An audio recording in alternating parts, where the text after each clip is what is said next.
And yeah, I mean, yeah. Do you want to sort of talk about that a little bit as well? Because it I'd seems to love to. work. It seems to. I agree with you. I think it makes total sense to say it that that's what's going on really, and it ties in with what we've been discussing with Carl. I think. I would love to. And I mentioned this to Carl in our brief conversation not so long ago. So I would love to pick up here. And this was the Mhm. other thing on my list here.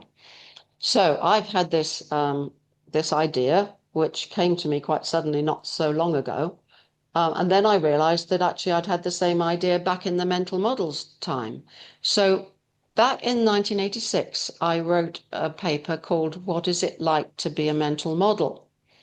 And this is before I had any idea about Bayesian brains and what we're talking about now. And so I couldn't get any further with it and I dropped it.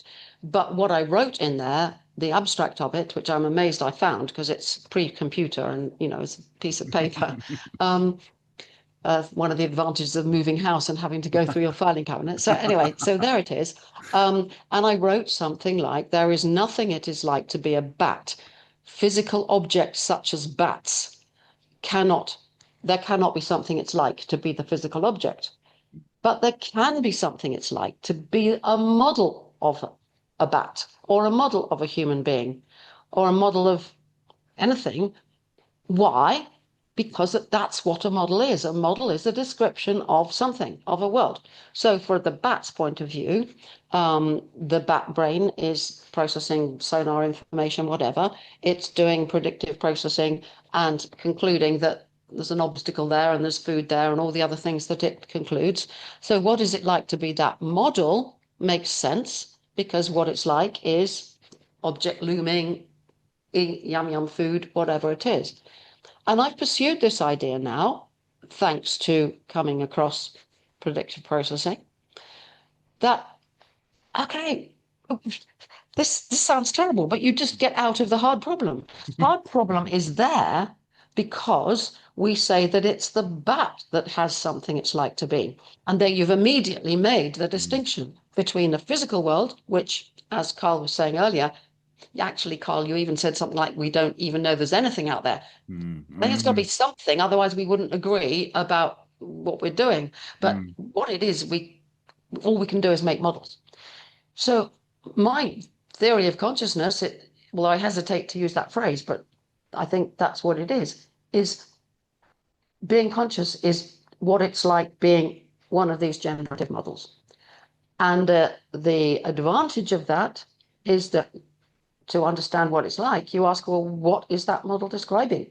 mm. And in terms of a massive human brain, well, there's all kinds of things. But if we took a simpler, like a unicellular organism or something, it's presumably modeling that stuff's out there, this stuff's in here, that stuff's good, I'm going towards it, that stuff's bad, I'm going away from it.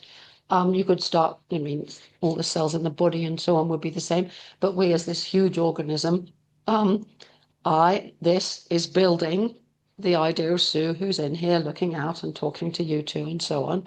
What is it like to be me now?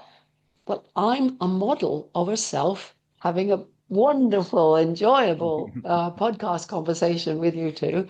And the whole problem disappears. I mean, there are Mm. still problems. It's really hard for us to find out what a model is doing by looking in the brain, but in principle, we could find out. So one advantage of doing this, that's one advantage that we can say what it's like. The other advantage is that we'd stop looking for the neural correlates of consciousness in the traditional way they are. We would stop asking questions like which bits of the brain are conscious and which aren't. And we would start asking what models is any system building. And I'll say one thing before I shut up because I could just carry on for ages. I recently read a paper by Jacob Howie, which you call, you mentioned him earlier, in which he said um, about self-evidencing, there's conscious self-evidencing and non-conscious self-evidencing, and we have to find out the difference. Well, I'm just going, no, you don't, because it's all for every model at every level and every layer of this complex heterarchy, there are models. And it's something it's like to be all of them because That's what a model is. It's a description of what it's like, not what I'm like, unless it's a self model. And so then comes the question of, well, why does it seem that some things, some models are conscious and some aren't? I would say because some are forming part of my self model, what I think is me, what I think is I'm conscious of, it's connected up. And all the other billions of things going on in the brain are not connected. But there's something it's like to be them from their point of view. But if they're not modeling an observer, they're not having the experience that most of us have most of the time when we're not deeply meditating and letting all the layers off. When we're a normal person who's thinking, I'm thinking this, we interpret these things as being conscious. When what we should be saying is, those are conscious to me. And my model includes the idea that I'm an observer. This is me, and I'm observing that screen there, and Matt nodding, and a little box with Karl over there. Um, and so again, we have a totally different way of looking at things. Mm. Whether this works or not, I think time will tell, but that's what I'm excited about in terms of consciousness studies, because I think the whole of consciousness science is in a kind of a dead end at the moment. Any thoughts on that, Carl? Yeah, well, I have 100 thoughts. So just choosing. I'm going to choose three themes just to comment upon. First, the importance of this deep structure with this layered hierarchy that immediately, I think, speaks to what is quite vogue in some aspects of consciousness research, which is sort of metacognition. So models of models of models, and indeed all of these, as soon as you have a hierarchical structure, any one level in the hierarchy can start to make inferences about what all the levels below.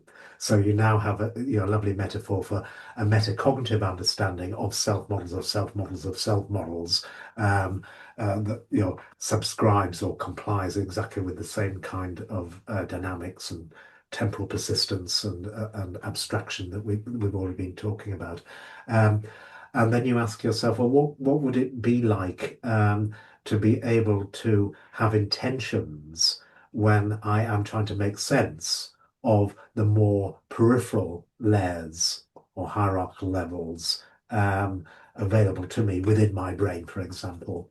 How would I act? And indeed, the notion of mental action is quite simple. It's just basically greasing certain pathways, mathematically affording them more precision. If you're a psychologist, this would be attention. Um, so mental action and attention now is the way that you do your Richard Gregory-like experimentation on your own Mm. brain, simply because you've got these nested Markov blankets that define this hierarchy, this hierarchical structure. So I think all that fits together very, very nicely. If that is true, then the second theme is that the enactment, the mental action that could be mediated by or seen by a psychologist as attention now is exactly the kind of action that you are becoming skilled at when you learn to meditate. So, you're asking before, what are the Yes, benefits of yes. meditation? I think, Sue was saying that, well, I can go into it and I can come out of it and unpack my boxes. And I know that there is a way of dissolving agency and all the ruts in which we get stuck in our daily lives. And I can volitionally put myself in a state where I can dissolve that kind of agency. And I would go further. If you've sort of meditated even to a non-dual state, you cannot suffer, because remember, suffering is it is an attribute that determines the intentions upon which you act. But if you are not an agent, because there is no future, you can't suffer Mm. because there's no agency. So Mm. meditation is a way of, I think, sorry, what I wanted to say was the skill of meditation is gaining volitional control of Yeah. over attentional sets or states, mental action, which normally you wouldn't have any volitional control, which is why it takes years to do it properly. But having that volitional control means that you can now modulate your own attentional set and ascribe more or less precision or strength or weight to these very deeply held convictions about me as an agent. And that becomes, I think, really important therapeutically when you've got stuck in a rut. Say, for example, in end of life care. I have now developed a self model that I am a terminal patient and I am a self that suffers. Um, Now, that may not be necessarily the best way of modeling oneself, and that there may be other ways. But to get to those alternative hypotheses about enjoying the last few years of your life, you're going to have to relax those deeply held convictions, the precise ruts that contain you. You're going to have to remove those top layers and then rebuild them again. And of course, if you can do that volitionally through meditation, you're in a much better position to rebuild your models, to grieve, if you like, for your own life. Um, you know, simply by having this skilled ability. So it's not that the nirvana, it's not that the goal of a say a non-dual state. That's not the, if you like, the aspiration of meditation. It's the ability to get there and come back again. I think that's the that's a benefit of it, and that fits very nicely with this notion of what is it like to be a model, in the sense that there are models and models and models and models entailed by any deep architecture, and the only way that you can act within these models and models and models and models is through these attentional mechanisms. That is exactly the focus of you know. Internal attention states that are afforded by or can be accessed by skilled meditators. I think this has a lot of therapeutic importance, and This certainly. is brilliant, making this link to suffering, because you've built up what we needed earlier on to think about the nature of suffering and what can suffer. And now to bring this in and relate it to attention and layers of models. Fantastic, thank you. I'm so pleased this is being recorded, because I need to listen to it all again, what you've said. Fantastic, thank you.